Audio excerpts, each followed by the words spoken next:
Kalau misalnya kalian sudah mendapatkan sertifikasi profesi bidan dan tidak ingin bekerja pada orang lain, kalian juga bisa mendirikan klinik dan mengajukan izin praktek sendiri. Jadi sebenarnya tugas seorang bidan itu sudah dijelaskan dalam Undang-Undang Nomor 4 Tahun 2019. Jadi bidan itu mempunyai wewenang untuk berkomunikasi, memberikan informasi, konseling, edukasi, dan pelayanan yang berhubungan dengan kesehatan reproduksi perempuan serta pelayanan pada program keluarga berencana atau kontrasepsi.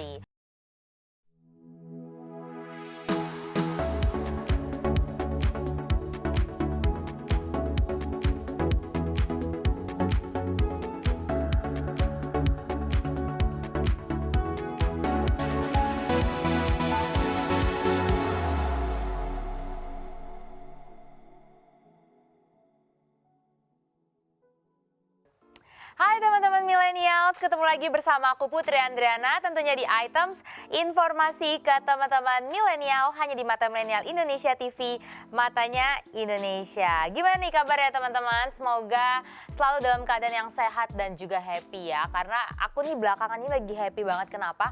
Karena beberapa minggu terakhir ini lagi banyak banget tanggal merah nggak sih? Apalagi tuh biasanya banyak tanggal merah yang kejepit atau long weekend gitu. Jadi kita liburannya tuh bisa panjang. Tapi ngomongin tanggal merah, kemarin tuh udah macem-macem ya, ada hari Pancasila, terus ada hari anak juga ada, meskipun nggak masuk tanggal merah tapi kita merayakan banyak hari ya, ada hari Waisak dan juga berbagai macam lainnya. Tapi ada satu hari mungkin yang belum semuanya tahu, padahal menurut aku ini tuh penting banget. Nah itu bakal kita bahas hari ini. Jadi tema kita hari ini kita akan membahas Hari Bidan Nasional. Kenapa menurut aku penting? Karena kalau aku sendiri gitu ya, sebagai seorang manusia, melihat bidan itu bukan hanya sekedar profesi, tapi juga bisa dibilang sebagai salah satu pahlawan tanpa tanda jasa. Jadi memang selain ibu kita ya kan bisa melahirkan kita, itu kan pasti dibantu dengan tenaga-tenaga profesional, salah satunya bidan. Apalagi kalau misalnya kita ngomongin soal bidan, ini adalah salah satu profesi yang erat sekali kaitannya dengan kesehatan perempuan. Dan berbeda dengan perawat yang bisa aktif di berbagai bidang spesialisasi medis, tapi kalau misalnya bidan ini cakupan kerjanya itu cukup terbatas pada kesehatan perempuan. Khususnya kesehatan yang terkait dengan reproduksi, kehamilan, terus juga proses melahirkan sampai ke proses pasca melahirkan. Dan di Indonesia sendiri ini teman-teman, bidan itu merupakan profesi yang eksklusif hanya untuk perempuan saja. Hal tersebut juga telah dituangkan dalam Peraturan Menteri Kesehatan Republik Indonesia Nomor 28 Tahun 2017 tentang izin dan penyelenggaraan praktik bidan. Di mana dalam peraturan tersebut dijelaskan bahwa bidan itu adalah seorang perempuan yang lulus dari pendidikan bidan yang telah terregistrasi sesuai dengan ketentuan peraturan perundang-undangan. Jadi kalau misalnya kita ngomongin bidan itu sudah pasti perempuan ya, nggak ada tuh yang namanya bidan laki-laki. Jadi memang untuk kalian misalnya yang laki-laki tertarik gitu di profesi bidan, itu kalian tidak bisa. Mungkin kalian bisa ambil bidang lain, misalnya kedokteran gitu ya, nanti spesialisasinya misalnya di bidang obgyn. Nah di sini pertanyaannya, gimana sih cara menjadi seorang bidan? Jadi teman-teman, kalau misalnya kita balik lagi ya mengacu ke Peraturan Menteri Kesehatan Republik Indonesia Nomor 28 Tahun 2017 tentang izin dan penyelenggaraan praktik bidan, di mana di sana dijelaskan bidan yang bisa menjalankan praktik kebidanan setidaknya itu memiliki kualifikasi pendidikan minimal pendidikan D3 kebidanan. Nah, langkah-langkahnya itu seperti apa? Ini sudah aku rangkumin ya secara terstruktur. Yang pertama, itu kalian bisa melalui pendidikan D4 atau S1 kebidanan. Karena jurusan kebidanan ini kan memang menawarkan pendidikan vokasional yang dapat ditempuh dalam waktu 3 tahun atau 6 semester untuk D3 dan 4 tahun atau 8 semester itu untuk D4 dan S1. Di mana di sana perkuliahannya juga mengajarkan cara menolong persalinan, terus kalian juga nantinya akan berperan gitu ya dalam membantu dan juga memimpin persalinan. Terus juga nanti kalau kalian yang kuliah kebidanan itu akan dilatih juga untuk melakukan pemeriksaan kehamilan, terus juga melakukan perawatan dan juga memberikan asuhan kepada pasien. Nantinya selain disiapkan menjadi tenaga medis dalam proses persalinan, kalian juga akan berperan dalam membantu ibu saat proses menyusui, terus juga nantinya saat pemulihan kesehatan ibu pasca melahirkan, sampai ke program keluarga berencana. Nanti selesai menuntaskan studi di jurusan kebidanan, kalian berhak menyandang gelar ahli madya kebidanan untuk D3. Sementara itu untuk yang D4 itu kalian akan menyandang gelar sarjana terapan kebidanan dan sarjana kebidanan untuk yang S1. Jadi nanti kalian kalau misalnya memang tertarik gitu ya untuk kuliah di bidang kebidanan, kalian harus cari tahu dulu perbedaan yang D3, D4 dan S1 itu seperti apa. Nah, terus ada lagi jalur lainnya juga bisa melalui pendidikan keprofesian kebidanan. Jadi ini sama teman-teman seperti jurusan kesehatan lainnya. Nah, di sini itu kebidanan menuntut komitmen dan juga upaya besar selama masa perkuliahannya. Jadi jika seorang bidan ingin membuka praktek secara mandiri, maka ia harus mengantongi izin dari IBI berupa surat izin praktik bidan atau SIPB. Nah, tadi itu kan dari segi pendidikannya ya, ada yang profesi dan juga ada yang vokasional. Nah, sekarang kita ngomongin soal prospek kerja profesi bidan sendiri. Jadi peluang bekerja sebagai seorang bidan itu pastinya akan selalu terbuka karena memang peran penting bidan dalam mengawal masa persalinan agar berjalan lancar dan juga memperkecil angka kematian akibat melahirkan.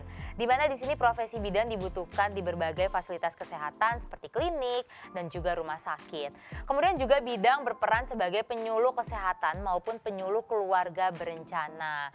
Dan juga ya di sana juga profesi lainnya yang bisa kita misalnya kalian kuliah kebidanan itu kalian bisa ke praktisi hypnobirthing dan juga prema-birthing setelah mengambil sertifikasi praktisi di bidang tersebut. Nantinya juga bidan dapat menjadi meditasi persalinan untuk membantu ibu hamil supaya tetap merasa tenang menjelang masa persalinannya. Di mana di situ peran bidan itu sangat penting dalam mengawal masa persalinan supaya berjalan lancar dan juga memperkecil angka kematian akibat melahirkan. Jadi memang kalian yang kuliah kebidanan itu jangan takut karena prospek kerjanya itu juga sangat menjanjikan sekali. Nah, sekarang aku akan jelasin di mana sih bidan itu bisa bekerja. Yang pertama, buat kalian yang sudah menempuh pendidikan kebidanan, kalian bisa bekerja di instansi kesehatan pemerintah. Jadi kalian bisa menjadi pegawai negeri sipil ya, contohnya di Kementerian Kesehatan atau di Dinas Kesehatan, atau kalian juga bisa bekerja di rumah sakit umum daerah, puskesmas, terus juga sebagai aparatur sipil negara ya, misalnya di Badan Koordinasi Keluarga Berencana Nasional atau Dinas Kesehatan dan lain sebagainya. Selain kalian bisa menjadi pegawai negeri sipil atau bekerja di instansi pemerintah, yang pastinya kalian juga bisa bekerja di rumah sakit. Jadi menjadi bidan baik di rumah sakit umum daerah maupun rumah sakit swasta itu biasanya nanti akan ditempatkan di bagian persalinan bersama dokter persalinan. Nah, banyaknya rumah sakit yang dibangun pemerintah maupun pihak swasta saat ini tuh menjadi peluang seorang bidan untuk bekerja di sana. Selain itu banyak juga rumah sakit khusus ibu dan anak di beberapa kota besar di Indonesia yang membuka pintu berkarir sehingga membuat prospek bekerja bidan ini menjadi lebih luas. Selain itu kalau misalnya kalian tidak ingin menjadi bidan tapi sudah terlanjur ya kan sekolah jauh-jauh, sekolah lama-lama jadi bidan, tapi kalian juga bisa bekerja di lembaga penelitian. Karena di sana lulusan kebidanan juga dapat bekerja di lembaga penelitian atau dinas sosial. Menjadi tenaga peneliti demografi kesehatan yang dilakukan di Universitas Gadjah Mada dan juga Badan Penyelenggara Jaminan Sosial atau BPJS. Jadi kalian bisa pilih tuh ya kalau misalnya tidak ingin praktik langsung menjadi bidan bisa menjadi peneliti. Atau ini yang option lainnya itu kalian juga bisa membuka praktek sendiri. Kalau misalnya kalian sudah mendapatkan sertifikasi profesi bidan dan tidak ingin bekerja pada orang lain, kalian juga bisa mendirikan klinik dan mengajukan izin praktek sendiri. Itu biasanya banyaknya sih kayak di desa-desa gitu ya, atau kayak di daerah-daerah yang memang rumah sakitnya tuh masih sulit dijangkau. Biasanya itu mereka masih dibantu sama bidan. Dan kadang-kadang bidan di desa gitu ya atau di daerah-daerah tertentu bukan hanya membantu proses persalinan, tapi kayak mengatasi mungkin penyakit-penyakit yang sehari-hari kayak misalnya demam, pilek atau segala macam itu biasanya masih diatasi juga oleh bidan. Tapi prospek kerja lainnya lagi, kalian juga bisa menjadi governess atau mungkin masih banyak yang belum tahu ya, sebenarnya menjadi governess itu tidak sama dengan babysitter. Jauh lebih krusial lagi karena memang Posisi ini tuh berurusan langsung dengan tahapan mendidik anak dengan usia antara 5 sampai 14 tahun. Umumnya anak usia 5 sampai 14 tahun itu sudah masuk sekolah dan pastinya sudah mendapatkan berbagai pelajaran di sekolah. Nah, disitulah dibutuhkan seorang pengasuh atau perawat anak yang berkompeten dalam mengurus dan mendidik anak. Bahkan tidak sedikit juga governance yang digunakan untuk membantu anak berkebutuhan khusus, di mana tugas dan tanggung jawab seorang governance itu adalah untuk mengajari, membantu, dan memahami anak secara mendalam sesuai karakter dan kemampuan sang anak. Jadi kalau misalnya kalian mikirnya kalian kuliah bidan gitu ya, lulus harus jadi bidan, harus membantu proses persalinan, itu ternyata enggak juga teman-teman. Tapi bisa juga ke prospek kerja lainnya, kayak yang tadi aku bilang, teman-teman bisa menjadi peneliti, bisa menjadi governance, atau bahkan bisa menjadi pegawai negeri sipil. Aduh, pokoknya buat yang lagi kuliah kebidanan, semangat terus, pokoknya aku doain semoga cepat selesai supaya kalian bisa langsung gitu ya, langsung terjun ke dunia kerja dan sesuai dengan prospek kerja yang kalian inginkan. Ini ngomongin Hari Bidan Nasional ternyata seru banget ya, bahkan aku sendiri memang baru tahu belakangan ini kalau ternyata tuh ada Hari Bidan Nasional. Mungkin tujuannya lagi-lagi untuk menghargai para tenaga profesional khususnya bidan ya yang telah membantu banyak orang, khususnya para ibu-ibu yang melahirkan. Nah, aku masih pengen cerita panjang lagi soal Hari Bidan Nasional, tapi seperti biasa aku break dulu. Jadi buat teman-teman jangan kemana-mana, tetap di Items, informasi ke teman-teman milenial.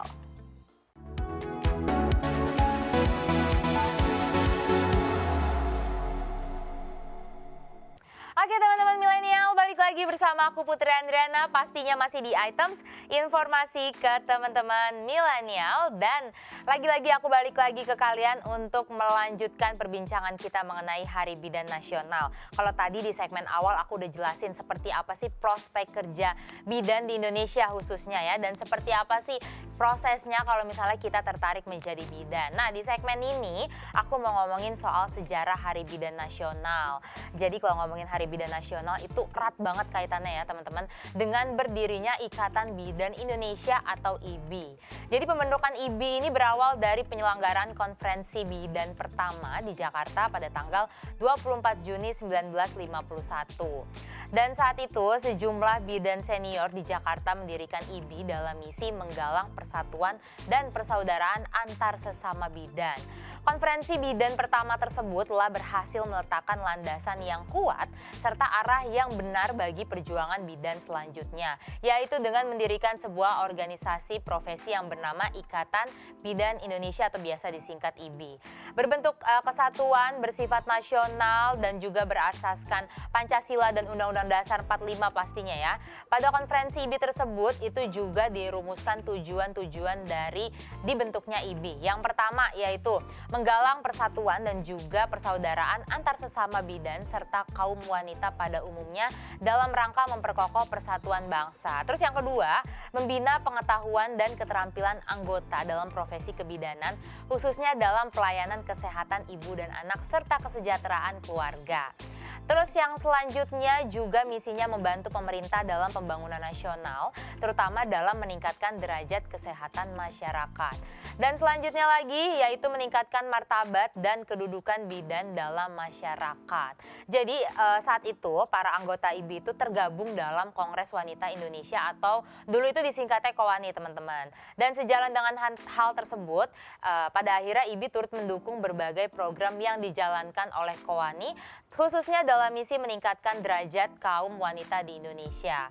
Kemudian 3 tahun pasca konferensi pertama, tepatnya pada 15 Oktober 1945, Kementerian Hukum dan Hak Asasi Manusia Republik Indonesia menetapkan IBI sebagai organisasi yang berbadan hukum. Kemudian IBI bergabung dalam Serikat Bidan Internasional atau International Confederation of Midwives atau ICM pada 1954. Nah, setelah mengetahui sejarah dari Hari Bidan Nasional, kalian tahu nggak sih sebenarnya apa aja sih tugas seorang bidan? Jadi sebenarnya tugas seorang bidan itu sudah dijelaskan dalam Undang-Undang Nomor 4 Tahun 2019. Coba nih aku kasih tahu lagi ya, apa aja sih tugas serta wewenang bidan dalam memberikan pelayanan kebidanan di Indonesia. Yang pertama, memberikan pelayanan kesehatan pada ibu, diantaranya seperti memberikan asuhan kebidanan prakehamilan atau sebelum hamil, terus juga memberikan asuhan kebidanan di masa hamil, dan juga memberikan asuhan kebidanan sekaligus membantu proses persalinan normal. Dan juga memberikan asuhan kebidanan di masa ibu nifas dan memberikan pertolongan pertama dalam kegawat daruratan, kehamilan, persalinan, nifas, dan juga rujukan. Serta tugas lainnya yaitu melakukan pendeteksian secara dini pada kasus beresiko komplikasi pada masa hamil hingga persalinan, serta memberikan asuhan kebidanan pada masa pasca keguguran dan memberikan rujukan. Kemudian tugas dan wewenang lainnya yaitu memberikan pelayanan kesehatan pada bayi atau anak. Tadi kan yang pertama memberikan pelayanan kesehatan kepada ibu, yang kedua ini kepada anak. Contohnya seperti memberikan asuhan kebidanan untuk bayi baru lahir, balita, serta anak-anak. Kemudian juga memberikan tindakan imunisasi wajib pada bayi atau anak sesuai dengan program pemerintah. Sekaligus juga memantau pertumbuhan bayi balita maupun juga anak-anak dan mendeteksi sedini mungkin kasus yang mengakibatkan gangguan terhadap tumbuh kembang anak serta memberikan rujukan. Bahkan ya, bidan juga bertugas memberikan pertolongan pertama dalam kondisi kegawat daruratan untuk bayi baru lahir yang dapat dilanjutkan dengan rujukan. Nah, selanjutnya juga memberikan pelayanan kesehatan reproduksi pada perempuan maupun keluarga. Jadi bidan itu mempunyai wewenang untuk berkomunikasi, memberikan informasi, konseling, edukasi, dan pelayanan yang berhubungan dengan kesehatan reproduksi perempuan serta pelayanan pada program keluarga berencana atau kontrasepsi.